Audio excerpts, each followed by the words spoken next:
Continuamos con el módulo Neumatología.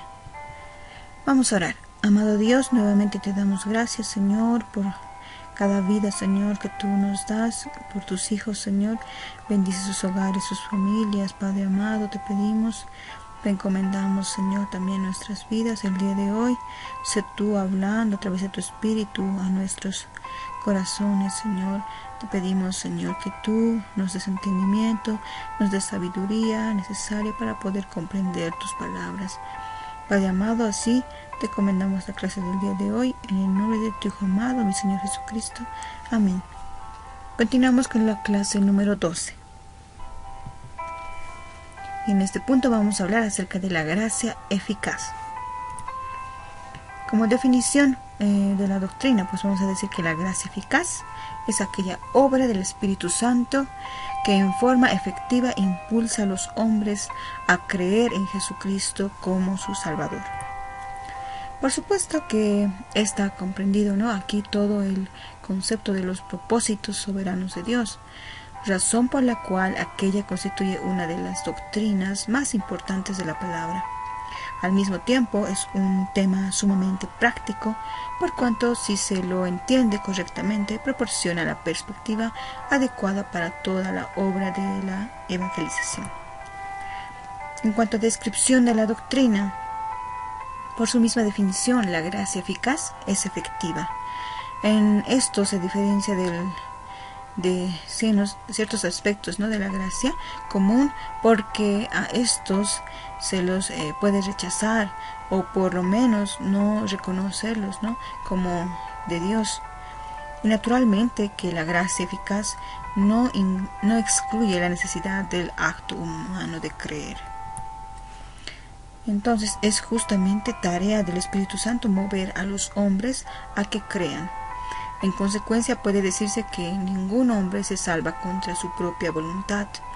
No se trata de algo que se realiza aparte de la voluntad humana, pero sí garantiza un actuar efectivo sobre dicha voluntad, que la mueve sin forzarla. Y estrictamente hablando de la gracia eficaz, es un acto y no un proceso. Puede venir procedida de cualquier cantidad de procesos que encaminan al hombre hacia el punto en que debe decidirse, pero el acto de tomar la decisión es obra de la gracia eficaz. En cambio, la gracia común incluye muchos actos y procesos, pero siempre y cuando siga a ella la gracia eficaz, ¿no? Y esta última pues constituye el acto culminante en el momento de creer. Ya hacemos esa parte del sustento bíblico de la doctrina y vemos acá el apoyo bíblico, ¿no?, para la doctrina en cuestión. Se basa en el uso de la palabra llamamiento.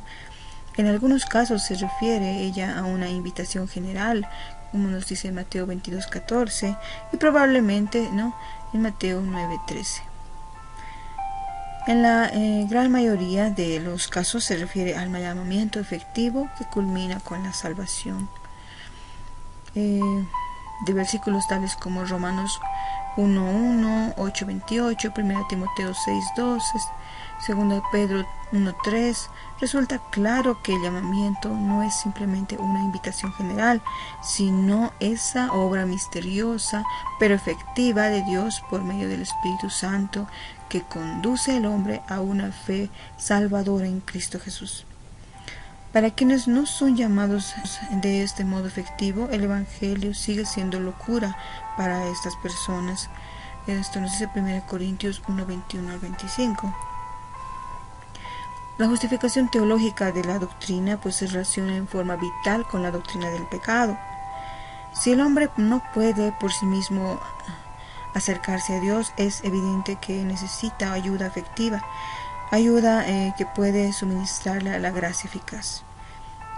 Si el pecado ha afectado al hombre de tal modo que se ha hecho esclavo del pecado y por consecuencia incapaz de hacer lo que agrada a Dios para la salvación eterna, nos dice Romanos 6 del 20 al 23. La salvación del hombre requiere la intervención de la obra del Espíritu con un llamado efectivo al pecador. Sin esta acción del Espíritu Santo, el hombre no podría responder en la medida necesaria para ser salvo, y la prueba de ello pues está en las abundantes evidencias del camino descendente que toma el hombre cuando rehúsa los beneficios de la gracia común. Esto también lo vemos en Romanos 1, 24 y 32. La negación de la gracia eficaz es producto generalmente de una doctrina débil o inadecuada del pecador. Ahora vamos a hablar acerca de las dificultades de la doctrina. Y decimos ciertas dificultades, ¿no? Porque muchos cuestionan esta doctrina aún entre los creyentes, ¿no? Es desacreditada esa doctrina bíblica. A continuación analizaremos algunos puntos donde esa doctrina es dificultosa, ¿no? De entender, no que no sea bíblica, sino que cuesta digerir poco, así decirlo, ¿no?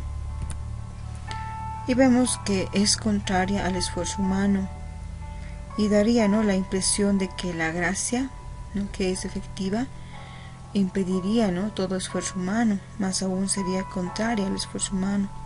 Sin embargo, Dios no ha eliminado la necesidad de creer, y aunque este acto constituye más bien una responsabilidad humana antes que un esfuerzo humano, es no obstante la parte que le compete al hombre para hacer que la gracia eficaz sea efectiva. Por incomprensible que pueda parecernos esto, sigue siendo cierto que nuestra salvación depende de que confiemos en Dios, nos dice Juan 6:37. Y también podemos decir que es contraria a la responsabilidad humana.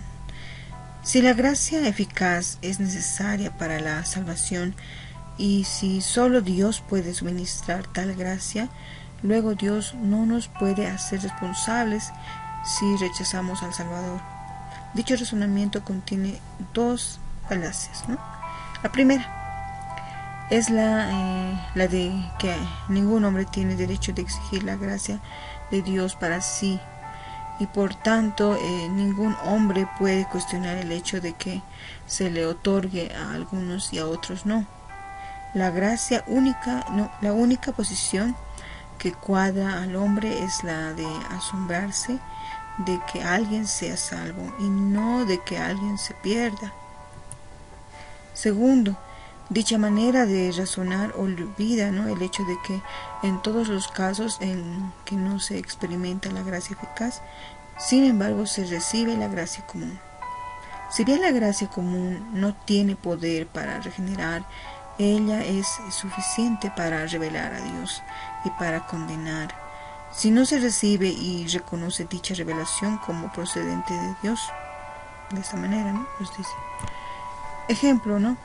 Si le ofreciésemos $1 a una persona que sabemos que necesita 100 y en consecuencia no nos rechaza el $, que le hemos querido regalar, con toda justicia consideraríamos que no valdría la pena tratar de ayudarlo más, ¿no? Ese es nuestro pensamiento. Pero si por el contrario, ¿no?, el hombre si este hombre no necesita y acepta nuestro $, agradecido, tal vez intentaríamos hacer algo más por él.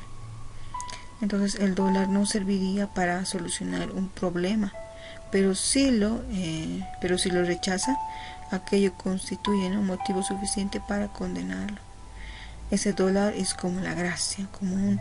Ella no puede salvar, pero sí puede condenar si uno lo rechaza. Es también contraria al juego limpio, ¿no? Como ocurre con los casos anteriores, este argumento es falso.